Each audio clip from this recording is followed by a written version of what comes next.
आज पहाड़ों की रानी मसूरी में तिरंगा यात्रा का आयोजन किया गया, जिसमें विभिन्न सामाजिक कार्यकर्ता, कई सामाजिक संगठन, स्थानीय लोग और कई स्थानीय स्कूलों के सैकड़ों बच्चे मौजूद रहे। इस तिरंगा यात्रा का मुख्य उद्देश्य अपने देश की फौज के शौर्य एवं पराक्रम जो उन्होंने पाकिस्तान के खिलाफ ऑपरेशन सिंदूर के माध्यम से चलाया और जिन माताओं बहनों के माथे का सिंदूर उजड़ा है, उसका बदला बड़े ही दमदार तरीके से लिया। साथ ही भारतीय फौज ने यह भी साबित किया कि भारत के सशस्त्र सेवा बल पाकिस्तान की तरह किसी आम आदमी को नहीं मारते, बल्कि जो पाकिस्तान के अंदर आतंकवादी है और जो इन आतंकियों के पनाहगार हैं, भारतीय सेना उनके लिए हमेशा काल बनकर खड़ी रहेगी। इस यात्रा के माध्यम से सभी मसूरी वासियों ने प्रधानमंत्री मोदी और अपने देश के फौज का हृदय से धन्यवाद ज्ञापित किया। इस मौके पर मसूरी पहुंचे कैबिनेट मंत्री गणेश जोशी ने कहा कि पहले की सरकारों में इस प्रकार की खुली छूट नहीं थी। पाकिस्तान से जब गोलियां चलती थी तो भारत के सैनिकों को वापस जवाब देने की अनुमति लेनी पड़ती थी, किंतु आज मोदी की सरकार में अगर पाकिस्तान से कोई गोली बॉर्डर क्रॉस करती है तो भारतीय सेना उसका जवाब गोली से नहीं, गोलों से दे देते हैं। इस यात्रा में सम्मिलित भाजपा मसूरी मंडल अध्यक्ष रजत अग्रवाल ने कहा कि भारतीय सेना पहले भी सशक्त, अनुशासित और देश प्रेमी थी और आज भी जिस प्रकार से उन्होंने अपने देश की माता बहनों की मांग के सिंदूर का बदला, जिस शौर्य और पराक्रम दिखाकर लिया, वह अपने आप में सराहनीय है और हर भारतीय को अपनी सेना पर गर्व है। देखिए सरकार, भारत की तीनों सेनाओं ने, नौसेना, थल सेना और जल सेना ने ऑपरेशन सिंदूर के तहत मात्र 2 दिन के अंदर पाकिस्तान को घुटने पर ला दिया। उसके 9 एयरबेस तबाह कर दिए, उसकी 20 चौकियां तबाह कर दी। जहां मात्र भारत के 5 सैनिक शहीद हुए, वहीं पाकिस्तान के 50 सैनिक मारे गए, 100 आतंकवादियों को मारा गया। और 2 दिन अगर युद्ध होता तो पाकिस्तान टूटने की कगार पर था।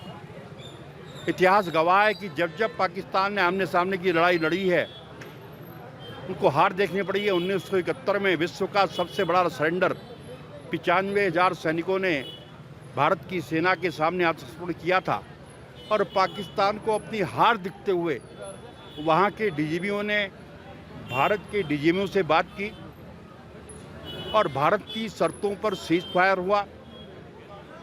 भारत की सेना के जज्बे को सैल्यूट करने के लिए आज पूरे देश के अंदर तिरंगा यात्रा निकाली जा रही हैं और इस तिरंगा यात्रा में आम जनमानस जिस भारी संख्या में भागीदारी कर रहा है, ये इस बात का प्रतीक है कि भारत का एक नागरिक, भारत का एक बच्चा भारत की सेना के साथ में है।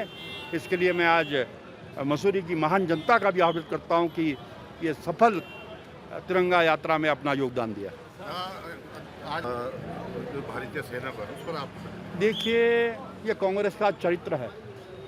यही कांग्रेस की सरकार थी 1962 में, जब भारत की सेना आज वाली सेना नहीं थी जो घर के अंदर घुस के मारती है। उस टाइम क्या स्थिति हुई, मैं उसका उल्लेख करना उचित नहीं होगा, लेकिन आज एक सशक्त, विश्व की सबसे मजबूत सेना है। अगर कोई हमारी एकता, अखंडता और सुरक्षा पर हमला करता है तो भारत की सेना उसमें घर में घुस कर मारती है। बालाकोट पे आपने देखा होगा। और इस बार तो हमने पाकिस्तान के अंदर सियालकोट में जाकर हमारे बहादुर सेना ने उसका बदला लिया है। उसके लिए उनको जितनी भी अभिवादन किया जाए, जितने भी शाबाशी दी जाए, उतनी कम है।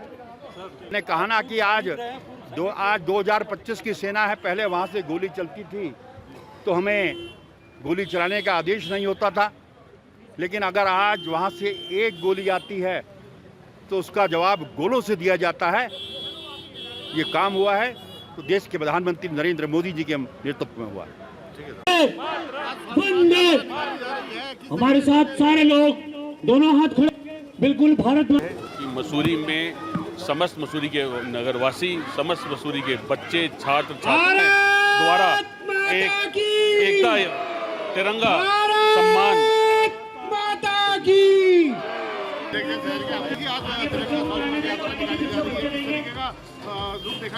बहुत ही हर्ष का विषय है कि मसूरी में समस्त नागरिक, समस्त वर्गों के लोग, समस्त धर्मों के लोग छात्र छात्राएं मिलकर एक बड़ी तिरंगा सम्मान यात्रा, शौर्य यात्रा में आज सबने प्रतिभाग किया और हमें गर्व है भारतीय सेना पे, प्रधानमंत्री नरेंद्र मोदी जी पे, हमारी देश के जवानों पे, जिन्होंने मिलकर हमें इस प्रकार से सुरक्षित रखा हुआ और हमें फतेह दिलाई है।